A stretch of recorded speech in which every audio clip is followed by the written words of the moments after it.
কৃষি হসপিটালের পক্ষ থেকে স্বাগতম। সাদামাছি সম্পর্কে একটি তথ্য দিব যেন এই পোকাকে নিয়ন্ত্রণ করতে পারেন, কারণ সাদামাছি অনেক ধরনের ভাইরাস তার শরীরে পরিবহন করে এবং সেটি এক গাছ থেকে আরেক গাছে ট্রান্সফার করার মাধ্যমে গাছকে ভাইরাস সংক্রমিত করে ফেলে। তো আমরা যে নারিকেলের পাতাটি কেটেছি সেই পাতাটিতে অনেকগুলো সাদামাছি আছে, তো ঢাকি দিলে বুঝতে পারবেন। বোঝা যাচ্ছে?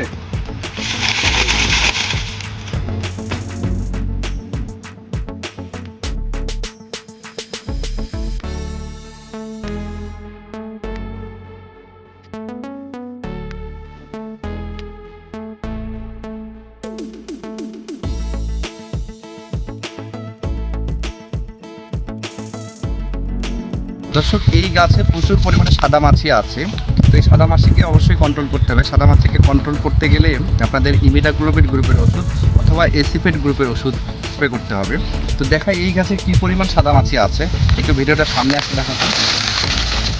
এই যে আপনারা দেখতেছেন যে এই যে এখানে আমার হাতের কাছে এই যে সাদামাছি, এবং এরা প্রচুর ডিম পেড়ে দিয়েছে। এই যে এটা সাদামাছি, তো এরকম অনেক আছে, এই যে উড়াউড়ি করতেছে সাদামাছিগুলো।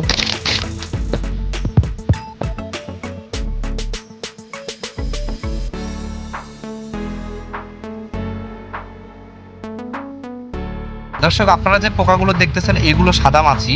তো এই ধরনের মাছিগুলো আপনার যে কোনো ধরনের গাছে ভাইরাস সংক্রমিত করতে পারে, কারণ এরা শরীরে ভাইরাস বহন করে। তো এই মাছিগুলোকে কন্ট্রোল করতে গেলে আপনাদের অবশ্যই এসিফেট এবং ইমিডাক্লোপিড গ্রুপের ওষুধ ব্যবহার করতে হবে। এই যে আমার আশেপাশে, আমার সামনে দেখেন আশেপাশে সাদা মাছি উঠতেছে, এই যে আমার সামনে। তো এগুলো বিশেষ করে গোট পরিবারের যে সবজিগুলো আছে, যেমন হলো বিটার গোট, স্পঞ্জ গোট, ধুন্দুল, ঝিঙ্গা, চিচিঙ্গা, লাউ, করলা, এইসব গাছে সবচেয়ে বেশি সংক্রমিত করে।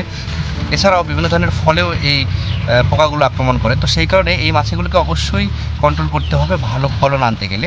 তো এই মাছিগুলোকে কন্ট্রোল করতে গেলে আপনাদের অবশ্যই ইমিডাক্লোপিড এবং এসিফেট গ্রুপের ওষুধ ব্যবহার করতে হবে, তাহলেই আপনার ফলন ভালো হবে। তো আমাদের নারকেল গাছের এই সাদা মাছিগুলোকে নিয়ন্ত্রণের জন্য আমরা এই ট্রিটমেন্টটা দিব।